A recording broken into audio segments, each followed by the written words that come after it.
काफ़ी सारे ऐसे मसीही लोग हैं जिनको वचन की बहुत नॉलेज हो जाती है।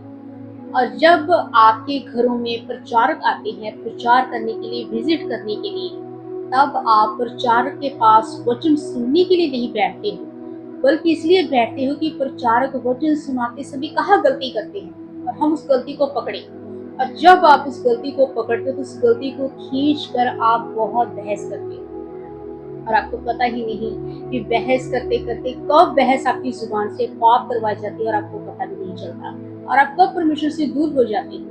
क्योंकि ये बहस है, ये घमंड है, ये चीजें परमेश्वर से आपको दूर करती हैं और आपको इन चीजों के बारे में पता ही नहीं चलता।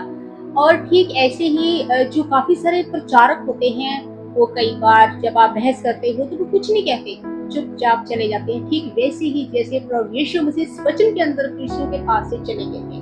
मैं आपको वचन के बारे में बताती हूँ कि मत्ती की किताब उसका 8 अध्याय और उसकी 11 से लेके 13 आयतों हम पढ़ते हैं। फिर फरीसी आकर उनसे वाद विवाद करने लगे और उसे जांचने के लिए उससे कोई स्वर्गीय चिन्ह मांगा। उसने अपनी आत्मा में आह भरकर कहा, इस समय के लोग क्यों चिन्ह ढूंढते हैं? मैं तुमसे सच कहता हूँ कि इस समय के लोगों को कोई चिन्ह नहीं दिया जाएगा। और वह उन्हें छोड़कर फिर नाव पर चढ़ गया और पार चला गया। आमीन।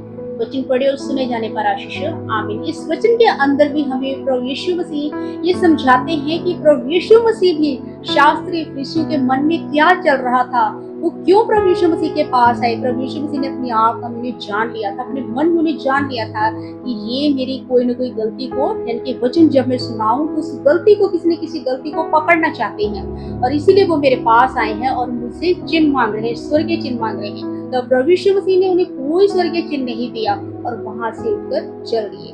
ठीक ऐसे ही हम भी जो प्रचारक हैं वो भी ऐसे ही करते हैं। जब आप उनके साथ बहस करते हो, जो सच्चा प्रचारक होता है वो वचन के पीछे बहस नहीं करता, वो प्रचारक चुपचाप शांत होकर वहां से चला जाता है।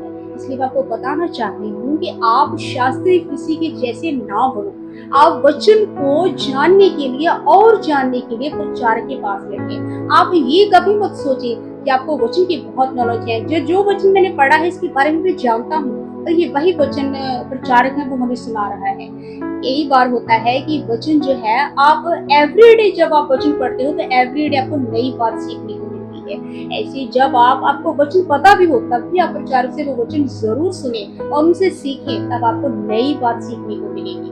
इसलिए वचन को सीखे जरूर, दूसरों की, यानी कि प्रचारकों की गलतियों को ना पकड़े, क्योंकि हमारे पास इतना समय ही नहीं है कि हम दूसरों की गलतियों को पकड़े। क्योंकि प्रभु यीशु मसीह की जो सेकंड कमिंग है, उनके आने का समय बहुत कम हो गया है। हम एंड के दिनों में जी रहे हैं, अंत के दिनों में जी रहे हैं। कभी भी स्वर्ग का राज्य आ सकता है, कभी भी हमें प्रभु यीशु मसीह आ सकते हैं। बाइबल के अंदर इसका निश्चित समय नहीं लिखा है कि प्रभु यीशु मसीह कब आएंगे, लेकिन उन्होंने जो चिन्ह दिखाई हैं, जो निशानियां दिखाई हैं, वो सब चीजें अब हो रही हैं। इसमें समय बहुत कम है, इसलिए गलतियों को पकड़कर आप उस समय मत गवाएं, बल्कि आप प्रचारक से, जब आपके घर में प्रचारक आते हैं, आपको भले ही वचन की नॉलेज बहुत हो, ये अच्छी बात है वचन की नॉलेज रखना।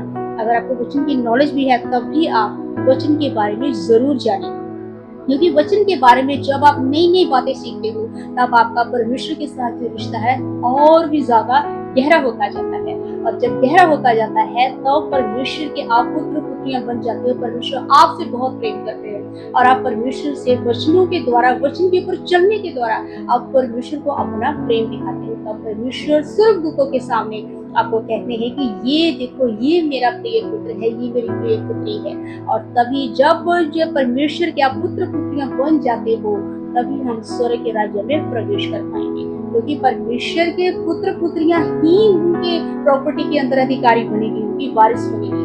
इसीलिए हम तभी स्वर्ग के राज्य में प्रवेश कर पाएंगे। इन वचनों के द्वारा आप सबको बहुत ऐसे आशीष और बरकत मिले, और आप सब मिलकर बोले आमीन। God bless you.